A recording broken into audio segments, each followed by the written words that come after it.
Maria! Saan ka galing? Bakit lagi kang nawawala tuwing gabi? Huwag mo nang alamin, Mark. Para sa'yo rin to. Sabihin mo nga, Maria. May lalaki ka ba? Anong ginagawa niyo sa dilim? Tumigil ka na! Hindi mo gusto yung malaman na totoo. Pipiliin ko ang sakit ng katotohanan kaysa sa kasinungalingan. Ako ang dahilan ng mga bangkay na natagpuan nila. Ako yung halimaw na hinahanap nila. Maria, mahal kita. Kahit ano ka pa. Hindi mo dapat sabihin yan, Mark. Dahil ikaw ang susunod kong pagkain.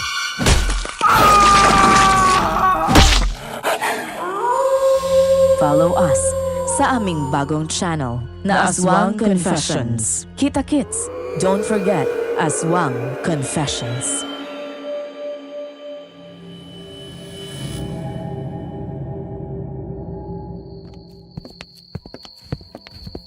Himala! Ang aga mong nag-ayang umuwi. Kung ganito lang din sana, di sana hindi na lang tayo tumuloy sa sayawan. Sayang lang ang bihis ko. Ano ko ba? Alam mo namang may kumakalat na balita tungkol sa gumagalang aswang tuwing gabi. Sus! Hindi totoo yun, Fernando. Nagpapaniwala ka kasi sa mga chismis. Paano magkakaaswang sa panahon ngayon? At saka isa pa, sa dagal natin dito, kailan ka pa nakarinig ng totoong may aswang? Ngayon lang. At mula pa ang balita doon sa mga lasenggo na madalas nanggugulo doon sa karinderya nila Aling Narcisa. Nakita raw nila nang umangasap ng buhay na manok yung anak ni Aling Narcisa. Namumula yung mga mata tapos naglilisik. At hindi lang yun. Umaangil rin na parang aso. Seryoso? Naniniwala ka sa laseng? Alam mo namang galit na galit ang mga yun kapag hindi nakakautang kina Aling Narcisa. Panigurado naninira lang ang mga yun. O sige, paano mo ipaliliwanag yung nangyari kay Mang Tony? Yung mismo nagpapatotoo na aswang sila ni Aling Narcisa. Nakita siya sa may yungkan na may kagat sa liig at puro kalmot ang katawan. Maraming kaaway ang lasenggong yun, Fernando. Sa araw-araw na nagwawala ang lalaking yun at nangungursunada, imposibleng walang mapikon doon. At saka huwag kang bintang ng bintang na wala kang matibay na ebidensya, ha? Mababait ang mag-inang Narcisa at Sara. Alam mo yan, dahil matagal na natin silang kilala. At ang totoo, magsisimula na ako sa karinderya nila sa sunod na araw. Ano? Bakit? Kailangan ko ng trabaho. Kailangan kong kumita para sa sarili ko. Lumilipas ang panahon pero wala pa akong naiipon. Hindi mo naman problema ang pagkain sa araw-araw eh. Hindi mo kailangan magtrabaho. At lalo na doon. Hindi ko pwedeng iasa sa inyo ni Nanay Nilda ang sarili ko habang buhay. Halos kupkupin na nga ninyo ako nang mamatay sila nanay eh. Nakakaya na. Tsaka, may mga gusto rin akong marating at mapatunayan sa buhay. Ano ko ba naman? Hindi mo kailangan... Basta. Magtatrabaho ako. Wala akong natapos pero ito ang gagawin kong simula para makaipon at makabangon sa buhay. Ayoko masadlak sa kahirapan, Fernando. At mamatay nang dahil walang pampagamot sa lugar na to. Gaya ng mga magulang ko. Kung sa bagay, naiintindihan kita. Para wala na nga talagang patutunguhan ang buhay sa lugar na ito. Sinabi mo pa.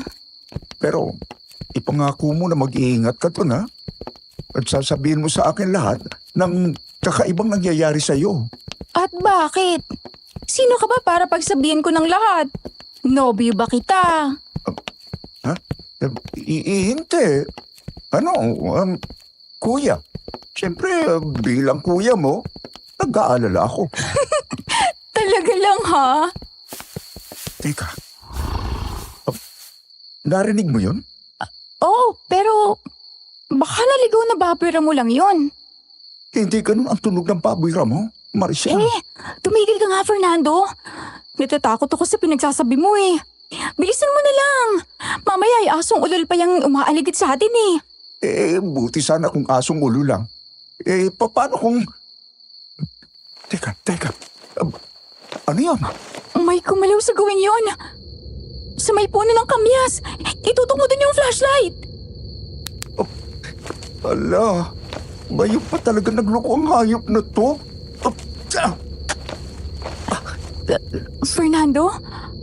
Aso ba yun? Yun oh. Doon pa rin sa may puno ng kamyas. Oo. Pero, may ganyan ba kalaking aso? Alos kasing laki ko na yan? Ah, hindi aso yan, Marcia. Ha? Ano yan? Kailangan na natin tumakbo. Mamaya na ang mga tanong. Pero, ang natatakot ako, Fernando. Hindi ko may... Wala na tayong oras para matakot. Bilis!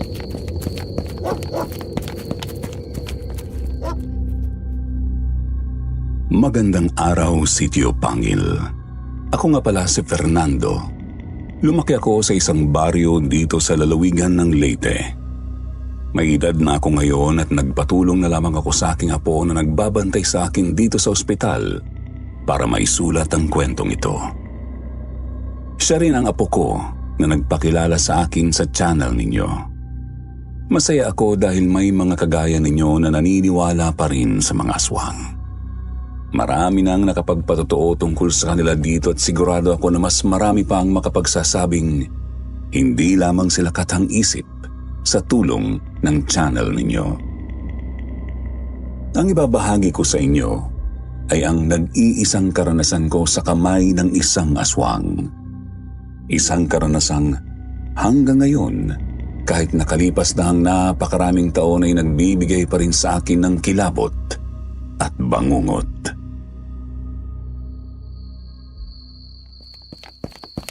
Oh, anong problema tumahangos kayong dalawa? Basang-basa kayo ng pawis at puro putik yung mga paa nyo. May malaking aso po. Kulay itim. Hinabol kami ni Marcia. Ano? Anong pinagsasasabi mo? Mukhang naparami ang inom nyo doon sa sayawan ah. Totoo po. Ang laki. Tapos pulang-pula ang mga mata. O ay nasaan? Wala namang sumusunod sa inyo. Ay nako, malamang at baboy ramo lamang yung nakita nyo.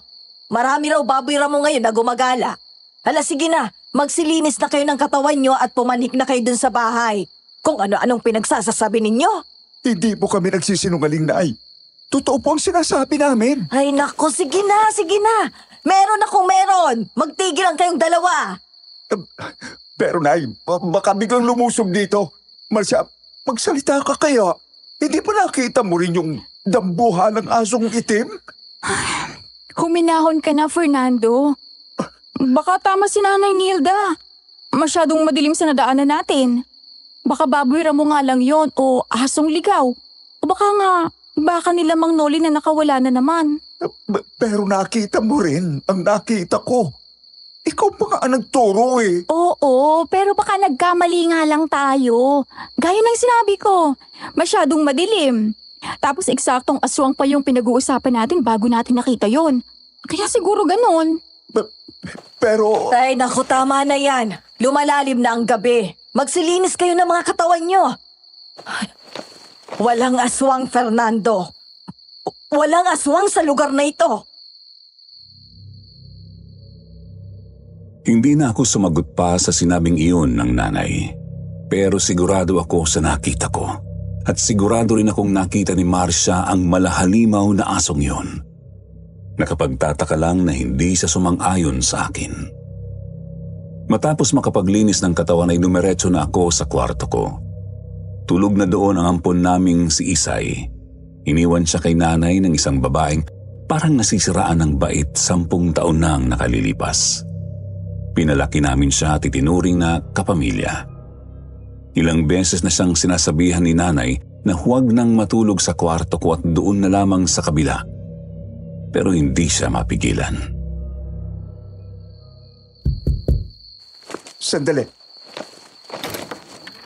Marcia, huwag mo sabihin magpapatid ka pa sa inyo. Dito ko na magpalipas ng gabi. May silid ka naman dito ha. Oo. Dito na ako magpapalipas ng gabi. Gusto ko lang humingi ng paumanhin. Nang makita ko kasi ang pag-aalala sa mukha ni Nanay Nilda, naisip kong huwag nang ipagpilitan pang nakita natin. Pasensya na akong nagmukha kang sinungaling kanina. Ako, Wala yun. Nakalimutan ko na nga sana eh. Pero teka, kung ganon, totoo talaga yung nakita natin? Totoong may aswang? Tama ba? Hindi pa rin natin masasabing ganun, Fernando. Maaaring hayop lang talaga yon. Kakaibang hayop, ganun. Tsaka sa ngayon, wag muna tayo mag-isip ng kung ano-ano. Pero kailangan pa rin nating mag-ingat. Mahirap na, lalo na sa gabi. Oo naman. Kaya lagi mo akong susunduin kina Aling Narcisa ha. At wag ka nang kukontra sa pagtatrabaho ko sa kanila. Magigising pa sila Isay at Nanay Nilda. Sige na! Teka, Hindi na ako nakahirit pa nang hablutin niya ang pinto at marahan iyong isinara. Tutol ako sa pagtatrabaho ni Marcia, lalo na sa karinderyang yun. Hindi naman kasi talaga ang pagiging aswang ng mag-ina doon ang dahilan. Ang totoo ay doon kasi nagtatrabaho bilang tagahugas ng pinggan at katulong ang dating nanligaw sa kanya. Grabe pa rin kasi makatingin sa kanya ang lalaking yun at ayaw kong mapalapit siya doon. Nakapikit na ako at nagsisimula ng makatulog nang makarinig ako ng angil ng aso. Mahina lang yun, subalit sigurado akong galing lang yun sa labas ng bahay. Maya-maya ay narinig ko ang mga yabag nito na tila naglalakad ng pabalik-balik sa labas ng bahay. Sa tapat ng kwarto namin ni Isay. Sinubukan kong baliwalain yon pero hindi ko nagawa. Dahan-dahan akong tumayo. Nagtungo ako sa nakasaradong bintana at sumilip sa siwang doon. Abala na ako sa pagtingin sa paligid nang halos mapatalon ako sa gulat nang may malakas na humampas sa dingding ng aming bahay. Napaurong ako at maya-maya pa ay narinig kong tumakbo palayo ang kung anong gumawa ng ingay na yun.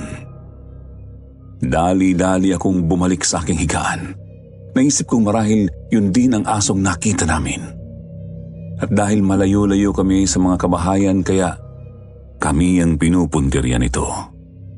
Muli akong tumayo at siniguro ko ang pagkakasara ng mga bintana at pinto. Pinilit kong makatulog ng gabing yun, subalit tumilaok na lamang ang mga manok ay hindi ko man lang nagawa na makaidlip.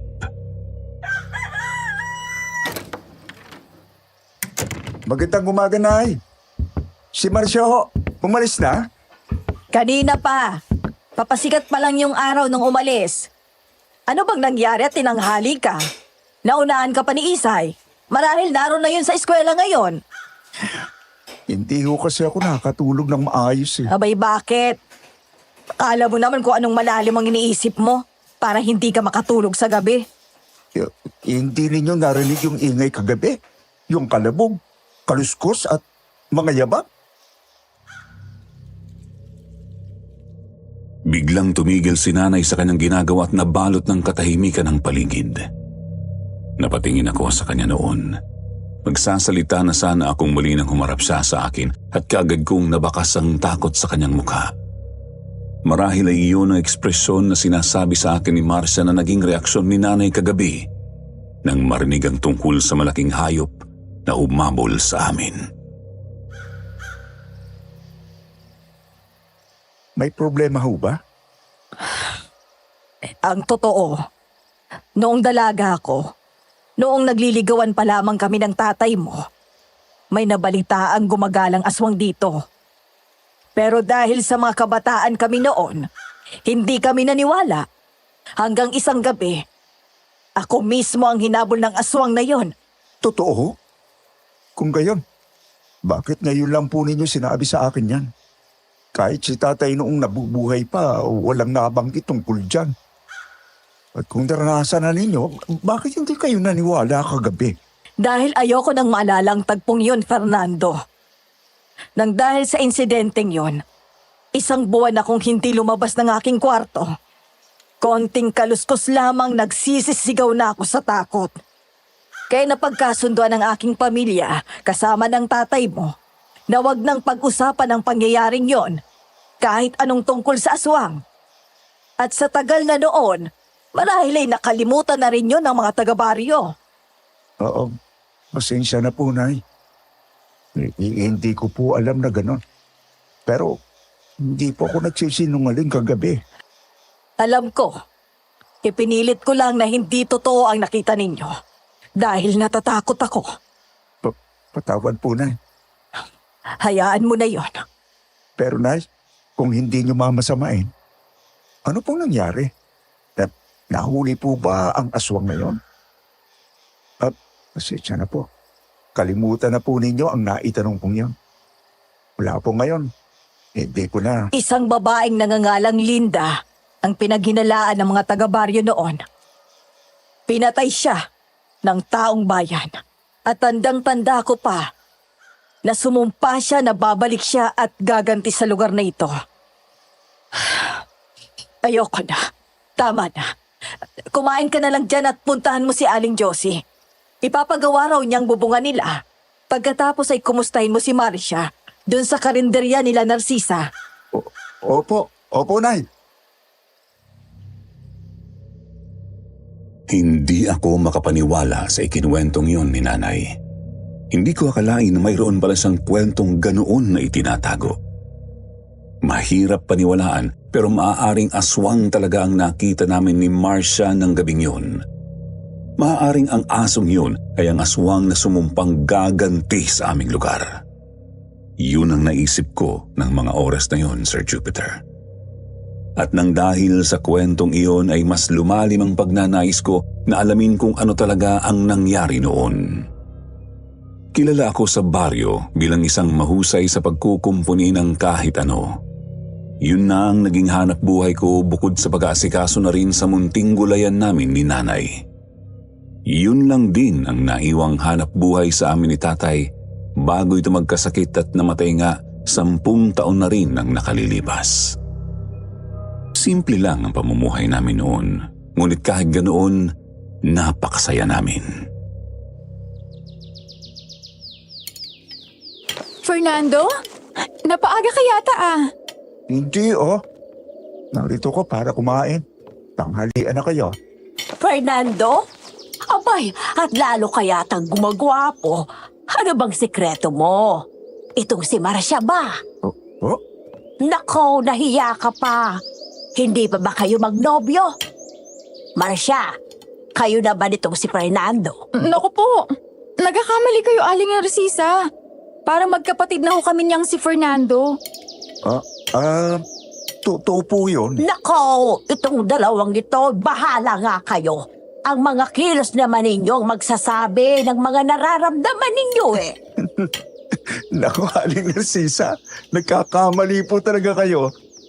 Si Sarah po, kadalasan kapag ganitong oras, abala na siya nakikipagtawanan sa mga kumakain dito. Ay nako, yun at may sakit. Hindi makabangon. Ilang araw na rin, kaya nga naghanap ako ng ibang makakatulong dito. Mabuti na lang at kaagad na nagsabi itong si Marcia na kailangan niya ng trabaho. Anong sakit? Yung babaeng yon? Magkakasakit? Parang malabo ha. Basta, mahirap ipaliwanag. Oh, Fernando! Naligaw ka ata. Huwag kang mag-alala. Ako nang bahala dito kay Marcia. Wala kang dapat ikabahala. Mas nag-aalala nga ako narito ka at kasama ka niya. Ay naku, nakasimangot ka na dyan. Kakain ka ba? Oo, sana. Kaso gusto ko kasabay ka. Hindi pwede. Kita mo nang maraming kumakain oh. Narito ako para magtrabaho. Nako, sige na. Kumain na kayo. Kanina ka pa nagtatrabaho, Marcia. Kaherang trabaho mo rito at hindi mo tsatsano. O siya, sige na. Sabayan mo na si Fernando. Ako na munang bahala dito. Sige na. Talaga ho? Ayos lang? Oo naman. O siya, sige na. Maraming salamat po. Pagkapili ko ng ulam ay kaagad kaming pumwesto ni Marcia sa may sulok ng karinderya. Simple lamang ang karinderya nila Aling Narcisa. Gawa sa kawayan ng mga dingding nito at pinagtagpi-tagping yero at trapal lamang ang bubong. Katabi ito ng maliit na kalsada at sa likuran nito hindi kalayuan mula doon ay ang mismong bahay nila. Masarap ang mga ulam na tingnan nila kaya bukod sa maganda ang pwesto, talagang binabalikan sila ng mga malapit doon. Habang kumakain ay normal na nagkwekwentuhan kami ni Marcia. Mandaldal si Marcia at kinuwento na niya ang lahat ng nangyari magmula noong umaga hanggang sa dumating ako doon. Nang biglang natigilan kami nang dahil sa isang malakas na sigaw.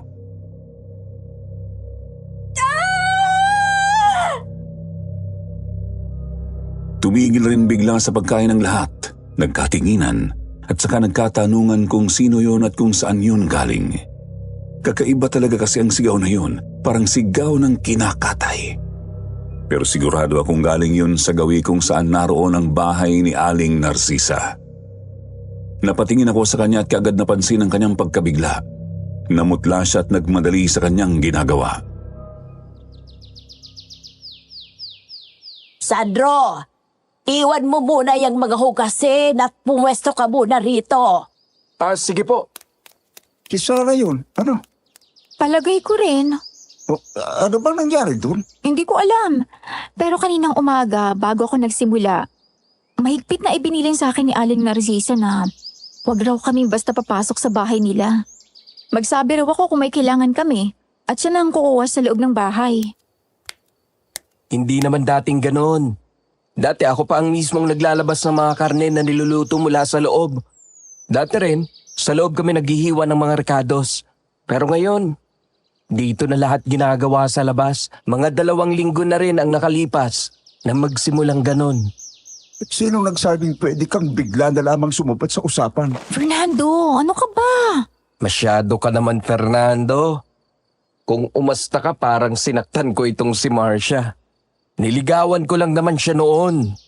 Nidulo ng buhok nga niya, hindi ko nahawakan eh. Kahit na, hindi mo na alam na natatakot siya nang dahil sa kasusunod mo. Fernando, tama na. Napag-usapan na namin to ni Sandro at umingi na siya ng tawad. Ayos na. Kita mo na, si Marcia nga napatawad na ako. Pero ikaw, talo mo pa yung natakot. Huwag kang mag-alala, Fernando. May kasintahan na ako ngayon. Hindi na ako interesado kay Marcia, pero may ipapayo ako sa'yo. Kung ayaw mong pinaliligiran ng mga manliligaw yung kababata mong ubod ng ganda, magtapat ka na sa kanya, hindi yung puro kaporma. At talaga namang, anong sinasabi mo? Pinapayuhan lang kita. Kesa selos ka ng selos, tapos wala namang kayo. Hoy, hindi pa tayo tapos. Bumalik ka rito! Hoy, Fernando, tumigil ka na. Huwag ka naman mag-iskandalo rito. Kasi naman yung loko na... Si Sarah ulit yun na. Tara na, at baka kailangan ni Aling Narcisa ang tulong. Tumayo ako at kaagad na tumakbo papunta sa bahay nila Aling Narcisa. Sumunod naman sa akin si Marcia, subalit tumigil muna siya para ibili ng karinderya kay Sandro. Pagdating sa tapat ng bahay, kaagad akong kumatok. Muling umalingaw-ngaw ang sigaw ni Sarah, kaya naman sinubukan ko ng buksan ang pinto, subalit nakasara talaga yun. Maging ang mga bintana ay sarado rin. Aling Narcisa? Ayos lang ho ba kayo? Anong nangyari? Ay, wala naman. Ako, pasensya na kung nag-alala pa kayo. Ito naman kasing si Sarah eh. Lalabas na rin ako kaagad. Aasikasuhin ko lang itong isa rito. Ano ho bang problema? Baka may maitutulong kami. O baka kailangan na po natin siyang dalhin sa ospital. Hindi na. Salamat. Hintayin na lamang ninyo ako. Sumakit daw kasi ng husto yung ulo niya, kaya nagsisigaw. Ay, napainom ko naman na ng gamot, kaya medyo kumalma na. Sige po, narito lang po ako sa labas. Kung kailangan ninyo ng tulong. Sige, salamat sa inyo, Fernando. Marahan na isinara ni Aling Narcisa ang bahagyang nakabukas na pinto. Halos kalahati lamang ng mukha niya ang nakita namin ng tagpong yun. Subalit bago niya tuluyang maisra ang pinto ay napansin ko ang kanyang kamay. May bahid iyon ng dugo. Pipigilan ko pa sana ang pagsara niya ng pinto ngunit hinila na ako ni Marcia. Nakita mo yung kamay niya? Duguan? Pero sinabi niya na walang problema, hindi ba? Kaya huwag na tayong makialam. Tapusin na natin ang pagkain at marami pa kaming trabaho. Sige. Bumalik kami sa pagkain, subalit wala na ang aking gana. Hindi maalis sa isipan ko ang dugo ang kamay ni Aling Narcisa at ang malalakas na sigaw ni Sara. Matagal na namin siyang kilala at ni minsan ay walang bahid ang pangalan ng pamilya nila. Maliban sa pag-iwan sa kanila ng kanyang asawa noon, kilala rin namin si Sara. Mas bata siya sa amin ni Marcia pero kalaro namin siya noon. Mabait si Sara, masayahin at punong-puno ng sigla. Halos lahat ng tao sa baryo ay kaibigan niya. Kaya hindi ko maintindihan kung bakit pakiramdam ko ay may maling nangyayari sa kanila. Lumipas ang oras, hindi na ako umuwi at hinintay ko na si Marcia. Hapon na nang lumabas si Aling Narcisa. Bagong ligo ito at nakangiti. Aling Narcisa, kumusta na po si Sara? Ayos na. Nakatulog na. Ano ba talaga nangyari sa kanya? Hindi ko kaya kailangan na siyang dalhin sa ospital? Hindi ba't sinabi ko na sa inyo na ayos na? Hindi niya kailangan ng ospital. Gagaling siya rito. Pasensya na po, Aling Narcisa. Patawad po kung... Hindi. Pasensya na rin, Fernando. Hindi ko gustong pagtaasan ka ng boses. Pagod lang siguro ako. Marcia, Sandro, magligpit na tayo. Maaga ho tayo magsasara. May mga ulam pa po tayo. Baka masayang kung magsasara na ho tayo kaagad. Iuwi na lamang ninyo ang mga maaari ninyong iuwi. Kailangan ko pa kasing alagaan si Sara. Hindi ko naman ito maaasikaso. Kung gusto po ninyo, ako na lamang po magbabantay. Ibibigay ko na lamang po ang kita sa inyo mamaya. Ano ba? Bakit ba ang titigas ng mga ulo ninyo? Ano bang hindi malinaw sa sinabi ko, ha? Magsasara tayo ng maaga, tapos! Opo, patawad po. Yun ang unang beses na nakita ko si Aling Narcisa na galit na galit. Nanlilisik ang mga mata nito at nanginginig ang mga labi. Padabog itong nagligpit ng mga gamit. Naiilang man ay minabuti ko na lamang na tumulong. Ibinalot namin ang mga ulam at si Sandro naman na ang nag-asikaso ng mga hugasin. Matapos ang pagliligpit at paglilinis ay umalis na kami ni Marcia. Naiwan naman doon si Sandro na tinatapos pa ang mga hugasin. Tahimik ka. Iniisip mo pa rin ba yung pagsigaw ni Aling Narcisa sa'yo? Oo eh. Pero, kasalanan ko rin naman. Medyo pakialamera din kasi ako. Huwag mo nang isipin yon. Makapagod lang din yon.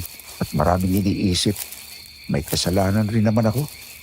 Sa palagay ko, akong dahilan ng pagkayamot niya. Nga pala, sa amin ka na muna ulit umuwi.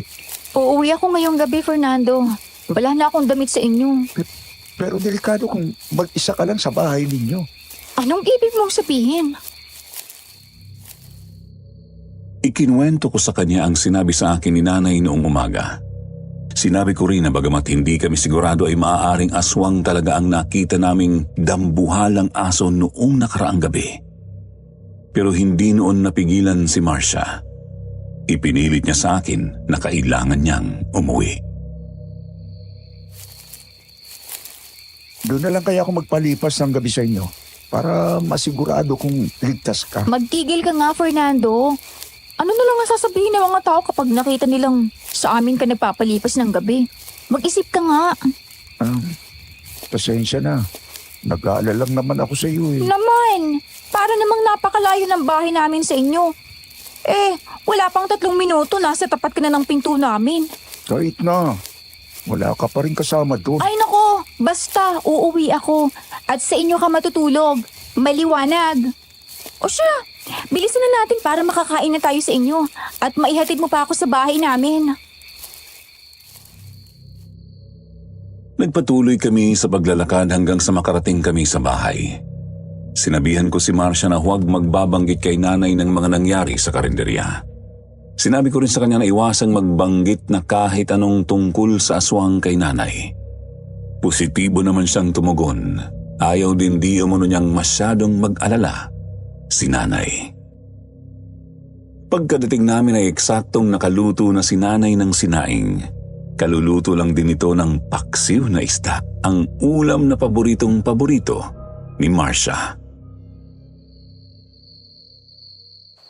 Uy, ang bango ng paksiw. Tilapia ho yan? Oo, yung paborito mo. Naku! Fernando, sana pala hindi na tayo nag-uwi ng mga ulam. Aba, at ang paborito ko pa talaga yung niluto ni Nanay Nilda. Abay, naghahanap din ako ng paksiw na isda. Kaya naisipan kong magluto na lamang. Pero teka, bakit parang maaga ata kayo ngayon? At bakit ang dami niyong dalang ulam? Ano po kasi, Nay Nilda? Maaga po kami nagsara kasi... ano po, may lakad po si Aling Narcisa. Kaya ayun, maaga na lang pong ipinasara yung karinderya. Ay, ganun ba? O sige na, ihain mo na rin yan nang makakain na tayo. Sige po. Si Isay po, nasaan? Ay nako, tawagin mo nga at malamang nasa labas na naman yon. Nariyan lang yon kanina at kauuwi lang galing sa pakikipaglaro sa baryo. Tumakas na naman yata. Sige po, ako nang bahalang tumawag sa kanya. Naalala kong hindi ko pa natapos ang sasabihin ko noon nang marinig namin ang malakas na sigaw ni Isay mula sa likod ng bahay. Nagkatinginan pa kaming tatlo nila nanay at Marcia bago ako kumaripas ng takbo para tingnan kung ano ang nangyari sa kinakapatid ko. At nagulat na lamang ako nang makitang nakaupo na siya sa lupa, nanginginig at puno ng dumi at luha ang mukha. Isay! Ano nangyari? Kuya Fernando, doon po, sa may papuntang sapa. May malaking asong itim. Hinabol po ako. Wala. Anong nangyari dyan sa binti mo? Bakit dumudugo?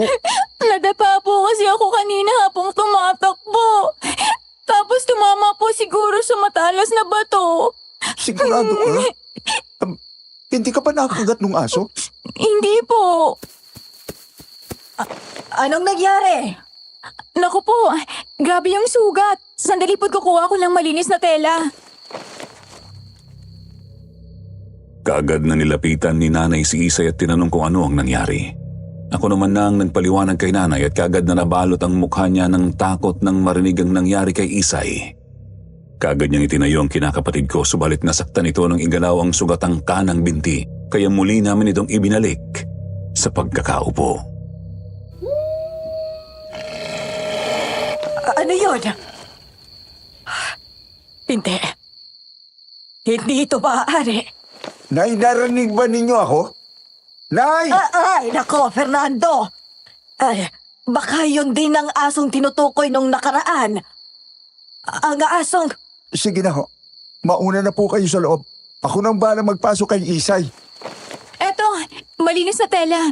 Para tumigil ang pagdurugo ng sugat. Fernando? Mga matabang mga yun? Nang marinig ko ang takot na boses ni Marcia ay kaagad akong napatingin sa direksyon kung saan siya nakatingin at nakaturo. At doon nga ay nakita namin ang malaking asong nakita namin noong isang gabi. Pulang-pula ang mga mata nito na tila umiilaw. Naglalaway ito habang dahan-dahan na naglalakad papalabas ng madilim na kakahuyan at papalapit sa amin. Kaagad kong binuhat si Isay. Si Marcia naman ay tinulak na papalayo si nanay. Sabay-sabay kaming tumakbo at nang makapasok ay isinara namin ang pinto at mga bintana. Narinig namin na tumakbo rin ang hayop at ilang sandali pa ay dinunggol nito ang pinto ng aming bahay. Ay, naku, tulong! Tulungan niyo kami, mga kabaryo! Nilulusob kami ng aswang! Nanay Nilda, huminahon kayo. Pakiusap po. Narito na siyang muli. Narito nang muli ang aswang. Binalikan niya ako. Kukunin niya ako. Tumigil na kayo, Nay. Hindi niya kayo makukuha. Hindi ko ahayaan na makuha niya kayo. Subukan niyang pumasok at hindi ako magdadalawang isip na magtatatagayin siya. Tumakbo ako papuntang kusina at kinuha ko ang isang itak. Bagong hasa yun palagi at kahit anong tamaan ay siguradong mapuputol. Muling binunggol ng nagwawalang hayop sa labas ang pintuan namin. Lalong naghumiyaw sa takot si nanay at si Isay naman ay naihina lamang sa takot. Buong akala ko rin noon ay mabubuwal ang pinto. Ang totoo, nakaramdam na rin ako ng takot noon. Pero alam kong ako lang ang maaasahan ng magkasama ko doon at kung magpapadala ako sa takot, siguradong mamamatay kaming lahat. Sumalit sa gitna ng komosyon, bigla na lamang tumigil ang halimaw sa pagbangga sa aming pinto. Kasunod noon ay ang pagsitsit ng isang babae. Naririnig pa rin namin ang mababang pag-ungol ng aso subalit papalayo na yon. Dahan-dahan akong lumapit sa bintana namin at pagkatapos ay maingat na sumilip sa siwang doon. Tuluyan ng dumilim, kaya wala akong masyadong maaninag.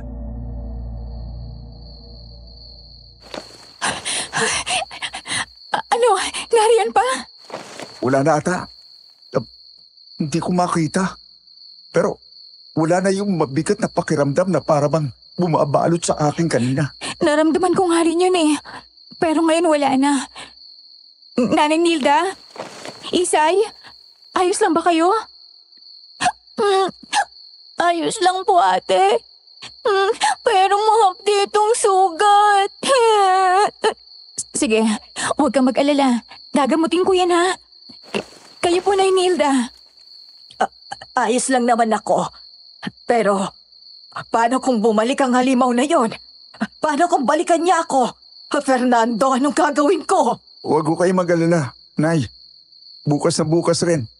Sasabihan ko si Tata Isko tungkol sa nangyari dito.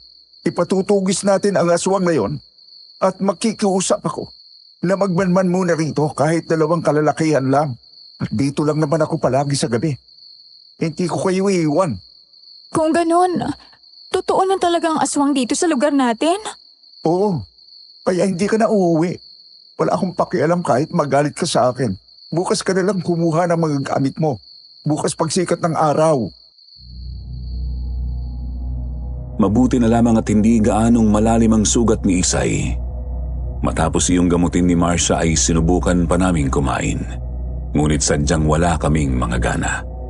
Maging si Isay na madalas ay malakas kumain ay nakailang subo lamang kaya naman wala kaming nagawa kung hindi ang ipunin ang mga ulam na dala namin mula kina Aling Narcisa at itabi na lamang para pagkain ng baboy ng isa sa mga kabaryo namin. Hindi na rin kami nakatulog ng maayos. Ako nanatili akong gising hanggang umaga sa takot at pag-aalalang baka bumalik nga ang malahalimaw na asong iyon. Kinabukasan pagsikat ng araw ay kaagad kaming nagtungo ni Marcia sa kanila. Kumalma naman na si nanay noon at tila bumalik na sa katinuan kaya nakaalis kami ng panatag. Pupunta din di umano siya sa kabilang baryo sa kaibigan niyang albularyo para magtanong ng mabibisang pangontra sa mga aswang. Isasama na lamang daw niya si Isay at hindi na papapasukin sa eskwela ng araw na yon. Sigurado ka bang yan na lahat ng mga kailangan mo? Kung meron ka pa ako na lamang babalik sa inyo para kumuha ng mga gamit. Ayos na yan. Mga damit lang naman ang kailangan ko eh. Pasensya ka na ha. Hindi ko naman gustong dito Ano ka ba? Si nanay na rin naman ang nagsabi. Alam mo namang parang anak na rin ang turing dun sa'yo. Kaya nga nakakahiya. Pero, grabe yung takot niya kagabi no? Akala ko nga mawawala na siya sa sarili. Ako rin eh. Kaya ayoko na maulit yun. Ipagbibigay alam ko sa baryo ngayon ang lahat. Pero bago yon, ihatid muna kita. Naglakad kami noong umaga na yon papunta sa karinderya nila Aling Narcisa. Maayos kami nakarating doon at mayroon ng 2 taong nag-aagahan pagdating namin. Pero katakataka, natatatlong putahe pa lamang ang nakahain. Kadalasan kasi umaga pa lang ay marami na ang nakahain doon. Marcia, nariyan ka na pala. Oh, nag-almusal ka na ba? Oh, kasama mo pala si Fernando. Magandang umaga po, Aling Narcisa. Opo, kumain na ho kami. Nga po pala. Pasensya na po pala sa nangyari kahapon. Nako, hayaan mo na yon. Pasensya rin kasi nasigawan kita. Kayo ni Fernando. Ang gusto lang naman ninyo ay makatulong. Hala, sige na. Kung handa ka na, maaari ka nang magsimula. Maya-maya rin na idadagsa ng mga tao. Pero Aling Narcisa, bakit parang ang unti pa lamang ng luto ninyo? Ay nako, paano naman kasi wala pa si Sandro? Ako na lang tuloy mag-isa yung naghiwa at nagluto pagkatapos kong mamalengke. Ganun ho ba? Gusto ho ninyo tumulong na ako sa iba pang lulutuin? Ay nako, mabuti pa nga. Kahit siguro makapagdagdag pa tayo ng 3 putahe, 1 sabaw at 2 gulay.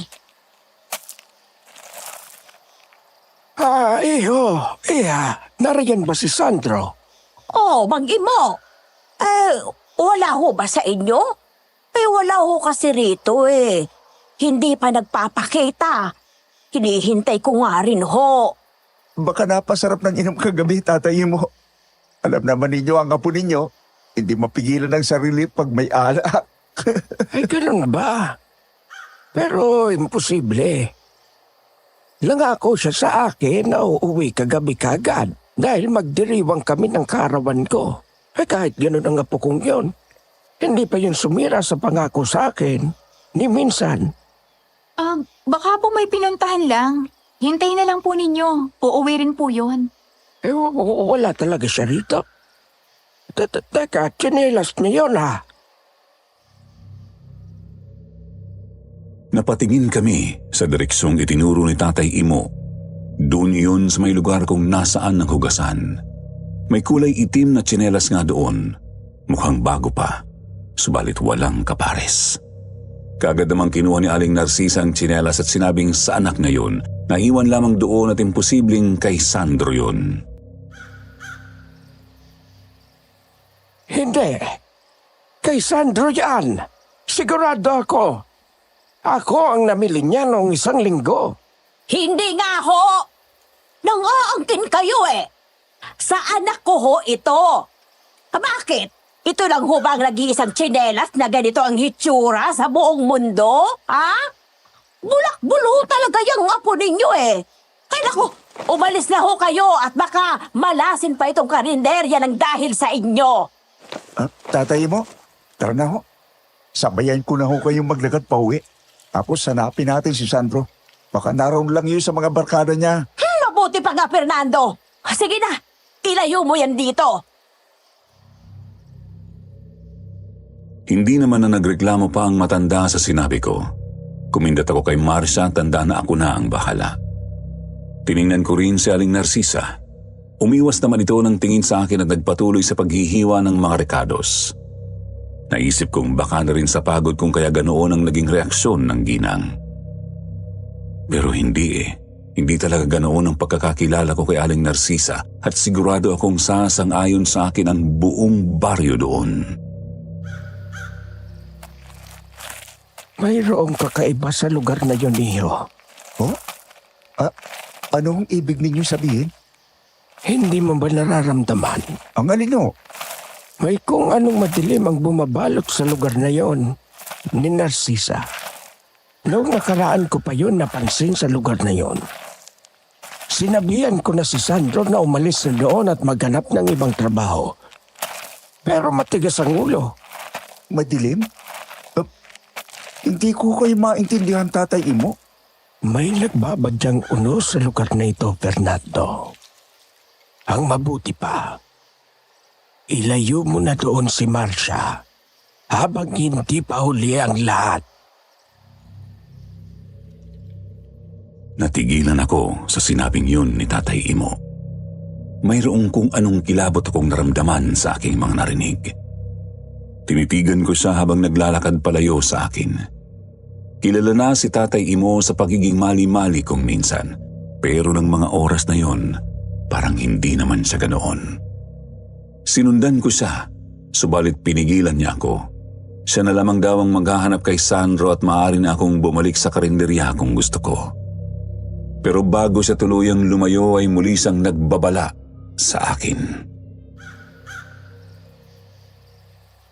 May magbabalik. Isinumpa na ang lugar na ito noon pa man. At nararamdaman kong narito na muli ang halimaw na sumampa rito dati. Muli akong napatigil sa sinabi niyang yon.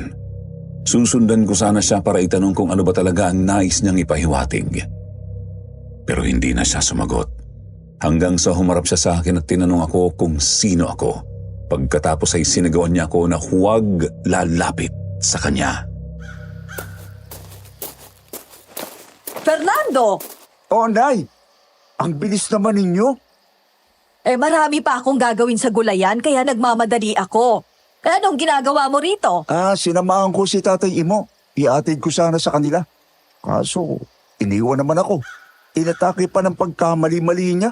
Ay may problema ba? Pinahanap niya si Sandroy. Hindi pa raw umuwi simula kagabi. Wala rin naman sa karinderya. Ay nako, saan naman kaya nagpunta yon? Nandyan lang ho yun sa tabi-tabi. Uuwi din yon. Ano nga po pala yung dala ninyo? Ito, ay mga bawang ito. Isasabit natin sa bintana. Bumili na rin ako ng maraming asin. Tapos itong botelya na ito, langis ng niyog na may orasyon. Kukulo daw yan kapag may papalapit na aswang. Seryoso ho? Oo, yun ang sabi ng kaibigan ko. Wala naman daw talagang espesyal na pangontra sa mga aswang bukod sa alam na natin. Pero mas makakapaghanda raw tayo kapag alam nating nasa paligid sila. Sa bagay ho, may punto siya. Pero si Isay ho, nasaan? Ay iniwan ko muna dun sa bahayan, doon kinamilin. Ayaw kong mamatay siya sa takot rito. Kahit nga 2 linggo muna siya doon, pumayag naman si Milin. Kayo po, ayos na po kayo? Ay nako, hindi. Pero ako ang ina rito, Fernando. Naisip ko kagabi na kailangan kong labanan ng takot na ito. Para sa iyo, kay Isay at para kay Marcia. Hindi pa naman ako ganun katanda para labanan ng aswang na yon kung sakali. Talaga lang po ha. Pero masaya ako na nagagawa na ninyong ngumiti. Kala ko mahirapan pa kayong bumalik sa normal dahil sa nangyari. Matapos yun ay nagpaalam na ako kay nanay na babalik ng karinderya. Wala namang kakaiba doon pagdating ko. Abala sila Aling Narcisa at Marcia sa pagluluto at marami-rami na rin ang mga kumakain. Kaya hindi na ako nagtagal pa doon. Mayroon pa kasi akong gawa noon sa isa sa mga kabaryo namin. Doon lumipas ang maghapon ko. Aparador kasi ang ipinagawa sa akin. Papalubog na nga ang araw noon ay hindi ko pa natapos ang trabaho. Kaya naman sinabi ko sa nagpagawa na babalikan ko na lamang bukas. Matapos yun, dali-dali akong nagtungo sa pinakapinuno ng baryo namin na si Tata Isko. Sinabi ko sa kanya ang lahat ng nangyari noong gabi. Nagulat siya pero kalmado lamang niyang sinigurado sa akin na mag-uutos siya ng mga kalalakihang lilibot tuwing gabi. Aswang man daw o hindi ay kailangan mahuli ang mabangis na hayop na yun bago makasakit. Matapos ang usapang yun ay nagpaalam na ako kay Tata Isko at pumunta sa karinderya para sunduin sana si Marcia. Lubog na ang araw ng mga oras na yun. Oh, bakit parang madaling-madali ka? Kala ko kasi, nagsara na naman kayo ng maaga. Buti na lang at umabot ako. Wala naman kasing naging problema kanina eh. Kani-kanina lang nang biglang nagtawag si Sarah. Sumisigaw na naman. Ganun ba? Ano kaya talagang sakit nun? Ewan ko. Ang totoo, nagliligpit na rin ako. Ubus na rin naman yung mga tinde. At ilan lang yung mga kumakain. Baka sana pwedeng patulong. Napagod na kasi ako kaluluto kanina eh. Wow, walang problema yan. Ako nang bahala sa paghugas. Ay naku, mabuti na lang. Hulog ka talaga ng langit. At yun nga ang ginawa ko. Kinuha ko ang mga lalagyan na wala ng laman at dinala sa hugasan. Galing sa balon na malapit doon ang panghugas, kaya naman nagpuno muna ako ng balde na gagamitin ko sa paghuhugas. Habang ibinababa ko ang timba mula sa balon ay may naramdaman akong kakaiba. Parang may nakatingin sa akin. Hindi ako komportable at nagsimula akong magpalinga-linga sa paligid. Hanggang sa mapadaan ang paningin ko sa bahay nila Aling Narcisa. Sa bintana sa loob ng bahay ay may babaeng nakatayo. Gulo-gulo ang buhok at madungis ang mukha. Noong una akala ko ay namamalikmata lamang ako. Ginusot ko ang aking mga mata, ngunit naroon pa rin ang figura ng babaeng yon. Sarah? Ikaw ba yan? Ngunit sa halip na makatanggap ako ng sagot ay biglang sumara ang kortina ng bintana. Hindi ko na nakita kung sino ang nagsara. Pero malamang na si Aling Narcisa yon at sigurado akong si Sarah ang aking nakita. Subalit ang hindi ko maintindihan noon ay kung bakit ganoon ang hitsura niya. Fernando, ano na? Akala ko nahulog ka na dyan sa balon. Ang tagal mo. Oo. Nariyan na. Nagmadali ako sa pag-iigib. Pagkatapos ay bumalik ako sa hugasan at nagsimula ng magtrabaho. Nang lumapit sa akin si Marcia ay kaagad kong sinabi sa kanya ang aking nakita. Ikinuwento ko rin sa kanya ang mga sinabi ni Tatay Imo sa akin noong umaga. Dito ko na rin sinabi na sa palagay ko ay may kakaibang nangyayari kay Sarah. Na baka sinasapian na ito o baka ito ang gumagalang aswang. Kaagad kong nabakas ang pag-aalala at takot sa mukha niya. Pero kagaya ng dati, nanatili siyang kalmado. Baka dahil lang yung sa sakit ni Sarah, Fernando. Huwag na tayong makialam. Si Aling Narcisa ang nanay. Alam niya ang kanyang ginagawa. Pero paano naman yung mga sinabi ni Tatay Imo? Mali-mali na si Tatay Imo. Mahirap nang maniwala sa kanya, no? Kaya huminahon ka. Imposibleng aswang ang mag-inang Sarah at Narcisa. Matagal na natin silang kilala. Kung sa bagay. O siya, tapusin mo na yan tapos itapon mo na ito doon sa basurahan mamaya. Doon sa may gilid ng mga puno ng saging tapos uuwi na tayo. Sige, ako na bahala. Tapusin mo na rin dyan.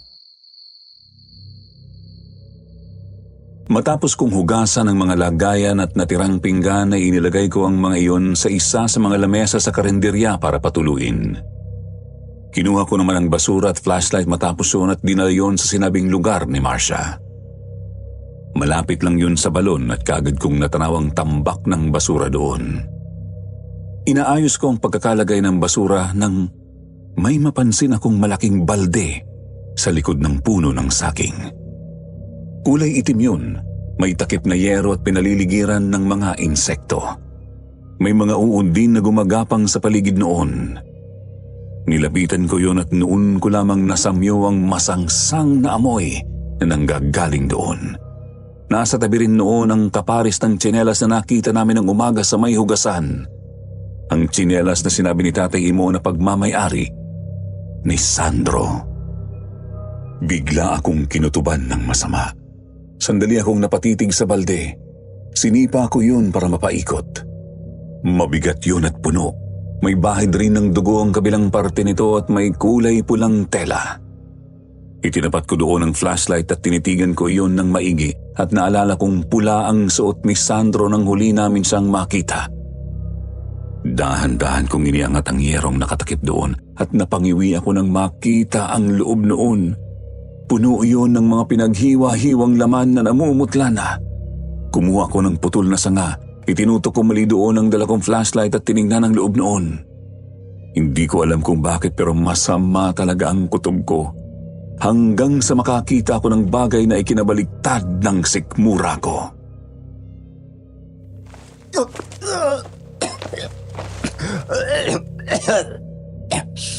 Ano yun? Tenga? Tenga ng tao?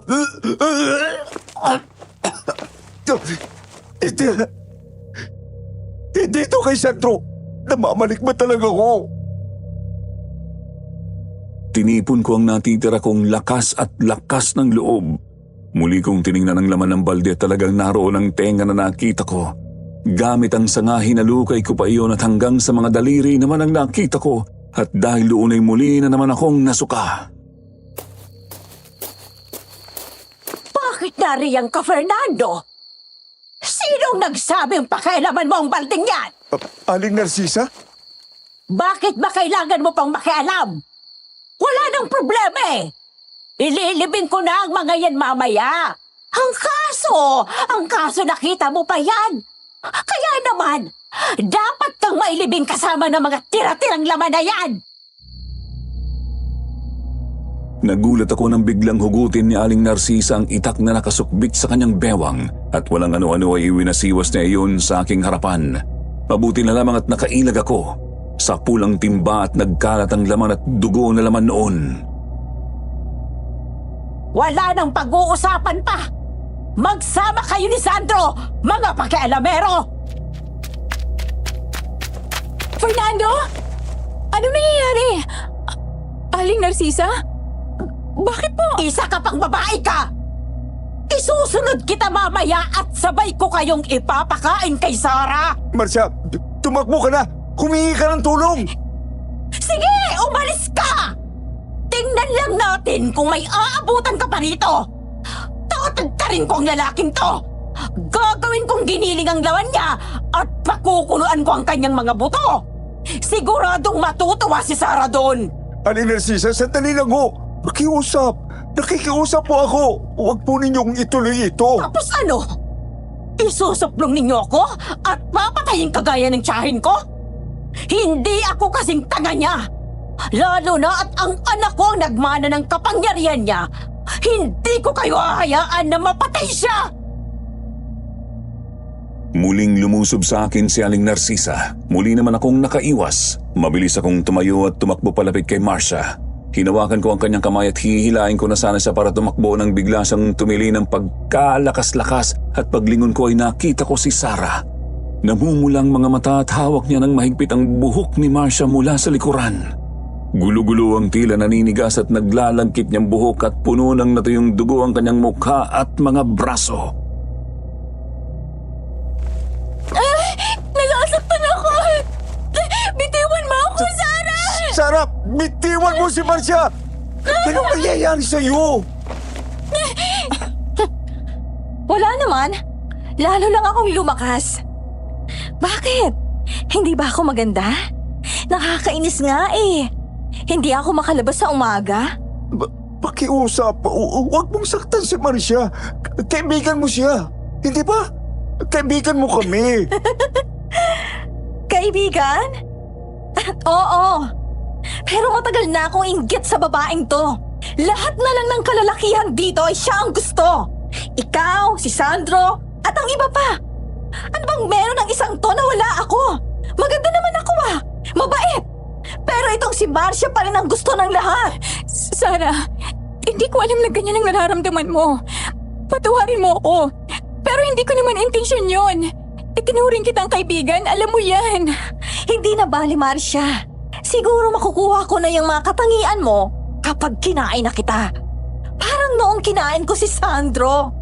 Pakiramdam ko, lumakas sa mga braso at binti ko. Muli akong nakiusap kay Sarah. Subalit tinawanan lamang niya ako. Ginatungan pa siya ni Aling Narcisa na tuluyan na kami. Kami raw kasi ang magiging dahilan ng ikapapahamak nilang dalawa. Kaya naman buong lakas niyang hinila si Marcia pababa. Humampas ang ulo ni Marcia sa lupa. Napasigaw ako nang makita iyon at napuno ako ng galit.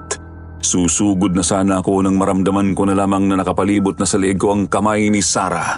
Sinubukan kong pumalag, sinipa ako siya, sinuntok pero hindi sa tinablan. Sumigaw ako tumingin ng tulong pero walang nakarinig sa paghingi ko ng saklolo. Hinigpitan niya ang pagkakakapit sa leeg ko at nagsimula na akong mahirapang huminga.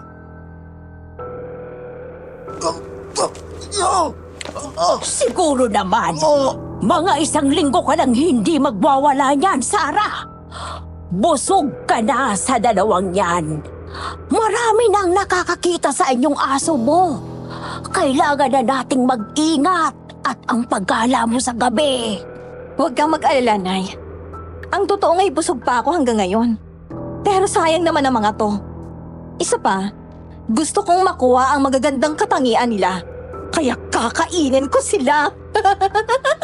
Eh kung ganoon, Patahimikin mo ng dalawang yan at baka may dumating pa. Masusunod, Nay.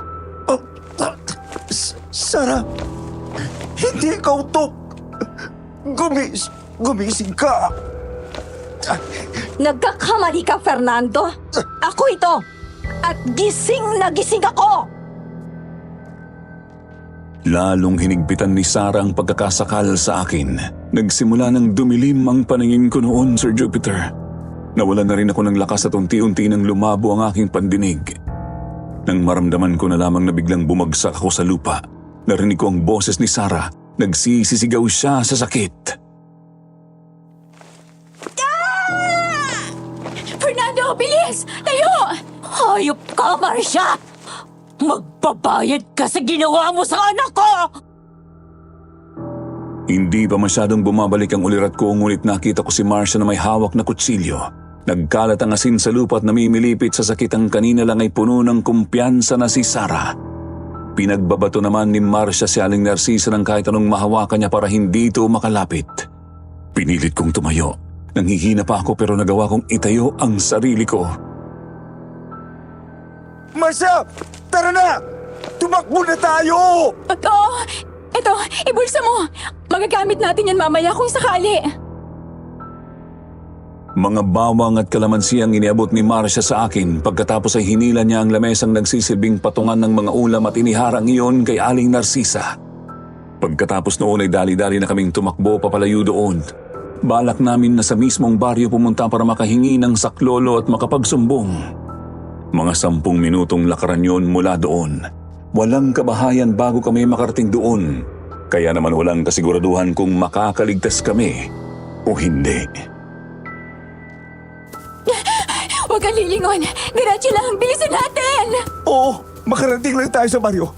Siguradong ligtas na tayo. Binilisan namin ang takbo, subalit isang bato ang biglang tumama sa likuran ng ulo ko. Muling nagdilim ang paningin ko at sunod kong nakita ang sarili ko na nakadapa na sa damuhan. Hindi ko maigalaw ang aking mga kamay at mga paa kahit gustuhin ko.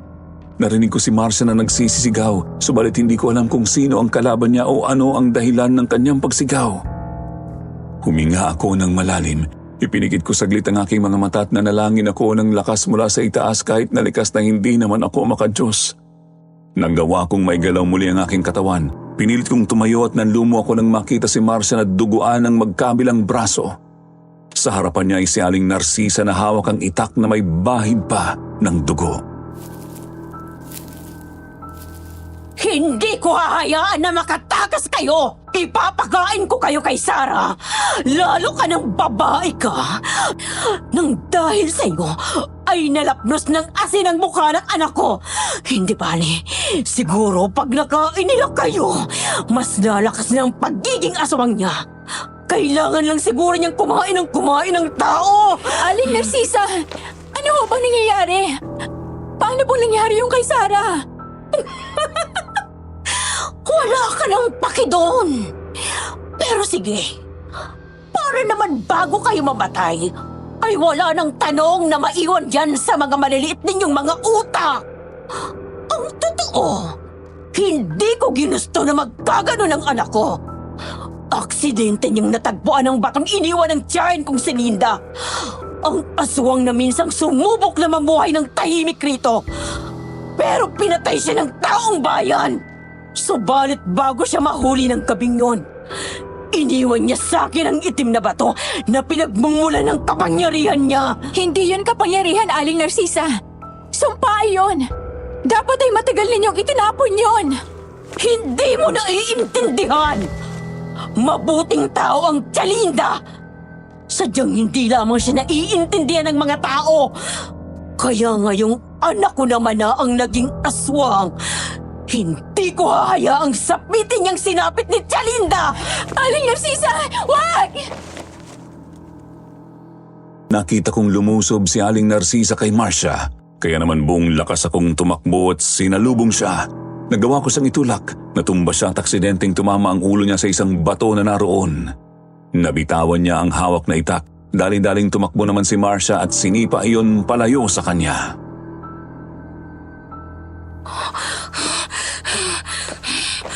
Sabihin ninyo,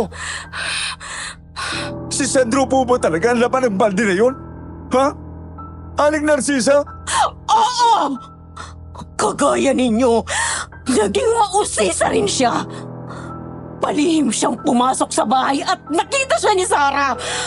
Nagsisigaw siya at nagbanta na ipapapatay kami sa mga taga-baryo. Kaya wala na akong nagawa kung hindi ang patayin siya. Pero bakit kailangan pa po ninyo siyang pagpirapirasuhin na parang karne? Nang hindi maubos ni Sarah ang hilaw niyang karne, hindi ko alam kung paano itatago ang bangkay niya. Kaya kinatay ko ang natira sa bangkay niya. Ang totoo, tira-tira na lang talagang nakita mo dahil... Huwag po ninyong sabihin. Oo, Marcia! Isinahog ko ang ilan sa karne niya sa gulay. Sinabawan ko ang iba at inadobo ko ang bandang hita niya. Ang itinindi natin ngayong araw. Nang marinig yon ay nagsimulang magsuka si Marcia. Galing din naman kasi sa karinderya ang kinain niya maghapon at wala siyang kaalam-alam na karne na pala ng tao ang nakain niya.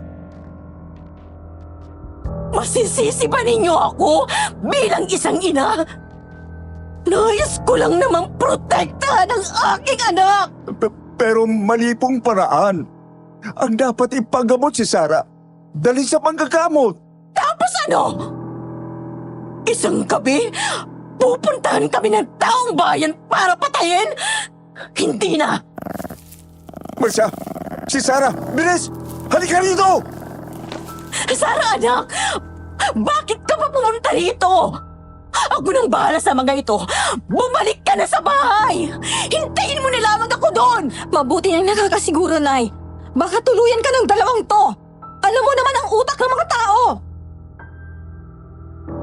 Sasagot na sana ako nang makarinig kami ng boses ng mga kalalakihan sa hindi kalayuan. Mula ito sa direksyon kung nasaan ang baryo at nakakita kami ng mga ilaw na paparating.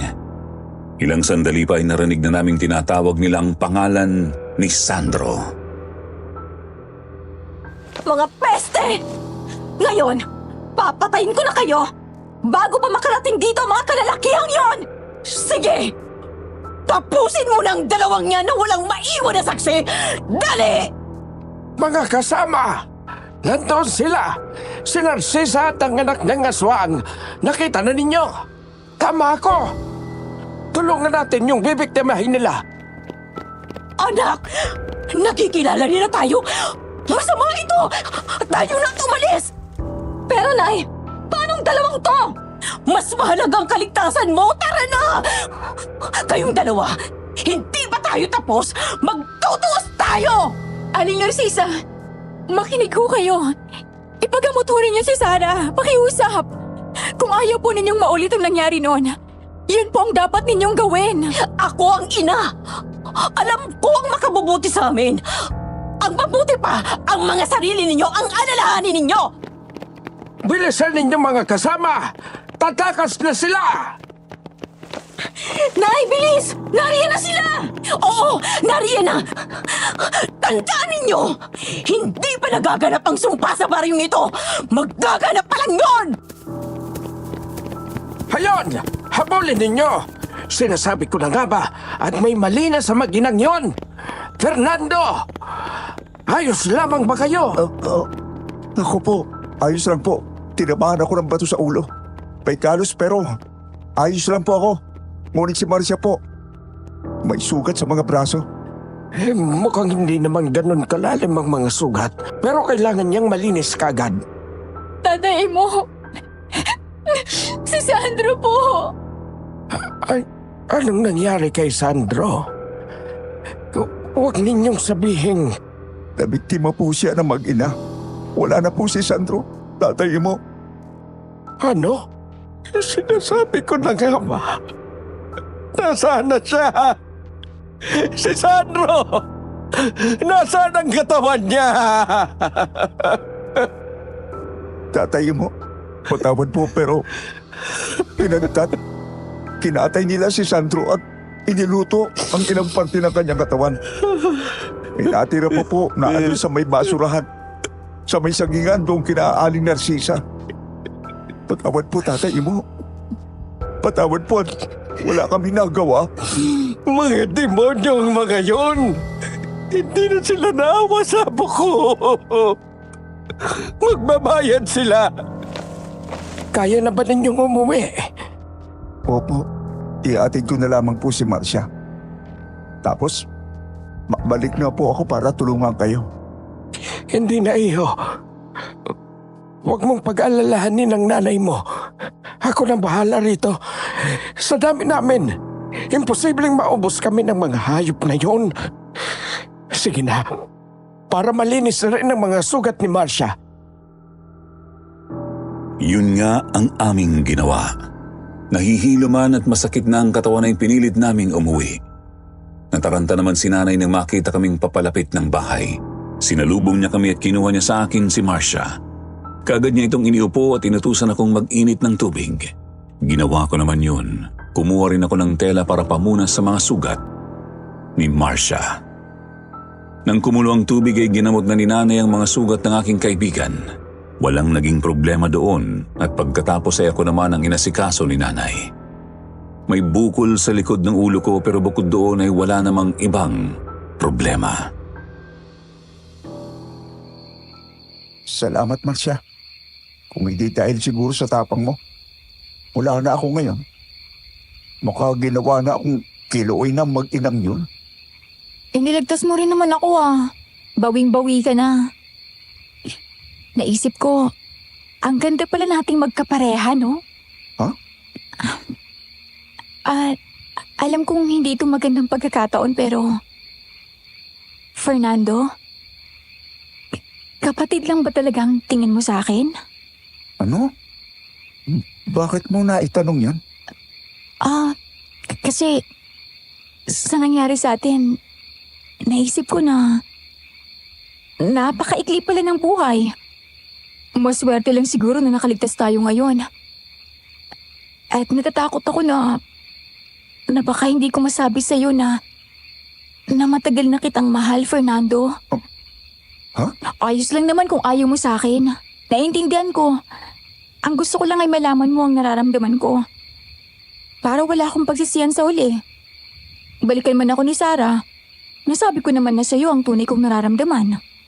Anong sinasabi mo? Marcia, mga bata pa lang tayo. Mahal na kita. Alam ko na noon sa sarili ko na ikaw ang magiging ina ng mga magiging anak ko. Talaga? Baka binipilog mo lang ako at sinasakyan, Totoo yun. Nag-aalangan lang ako dahil natatakot akong masira ang pagkakaibigan natin nang dahil sa nararamdaman ko sa iyo. Totoo ba yan? Oo nga. Mahal din kita, Marcia. Noon pa man, at hindi nagbabago yun. At hindi na magbabago kahit kailan. Oh, may narinig akong anak-anak dyan Bago ninyo isipin ang anak ay magpakasal muna kayo. Ikaw, Fernando, wag mong gagalawin niyang si Marcia nang walang kasal. Abay, malilintikan ka talaga sa akin. Nay naman, nakakaya kay Marcia. Ano pang pinagsasabi ninyo? Tama naman si Nanay Nilda Hayaan niyo, Nay Nilda. Hindi ho ako magpapagalaw kay Fernando hanggang walang kasal. Uy, saka pa. Ang sagwa kayang pakinggan nun.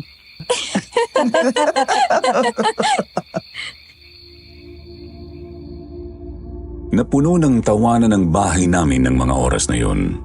Ngunit naputol yun nang biglang magtanong si nanay ng detalye sa mga nangyari.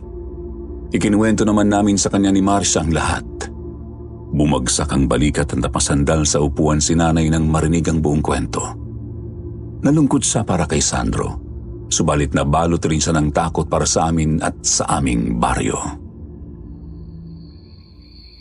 Sana ay mahuli na sila. Alam kong mali na hilingin ang kapahamakan nila.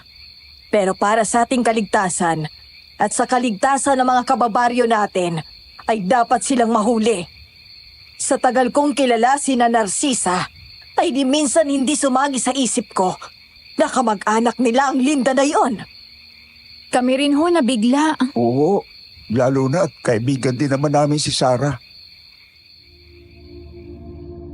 Nang mabanggit ko ang pagiging magkaibigan namin ni Sarah ay biglang nalungkot si Marcia. Naalala niya marahil ang mga sinabi nito sa kanya. Hindi na ako kumipo. Tumayo na lamang ako at naghanda ng makakain. Lumipas ang mga oras, nagpapahinga na kami at nagbabalak akong pumunta sa baryo para makibalita nang narinig namin ang mga kalalakihan sa labas ng bahay. Tumawag si Tatay Imo at kaagad naman naming binuksan ang pinto. Dismayado niyang ibinalita na nakatakas ang mag-ina. Nailibing na rin daw niya ang labi ni Sandro. Ramdam ko ang bighati at galit sa pagsasalita ng matanda. Subalit wala na akong nagawa kung hindi ang makiramay na lamang. Sinunog na rin di nila ang lahat ng gamit ng mag-ina. At gabi-gabi na silang roronda para mapanatili ang katahimikan sa aming lugar at maprotektahan ang baryo laban sa mga aswang na yon. Kinabukasan matapos ang gabing yun ay sumabog sa buong baryo at karatig baryo ang usap-usapan tungkol sa mag-ina. Marami sa mga suki nilang nagalit nang marinig ang usap-usapan. Subalit wala na silang nagawa. Ilang buwan din silang laman ng mga kwentuhan at takutan. Subalit hindi na namin sila muling nakita pa. Ni balita tungkol sa kanila, wala na kaming narinig. Hindi nagtagal, naging bakanting lote na lamang ang dating kinatitirikan ng bahay at karinderya nila Aling Narcisa. At kasabay ng pag-usbong ng mga ligaw na damo doon ay ang unti-unting pagkalimot ng mga taga roon sa mag-ina.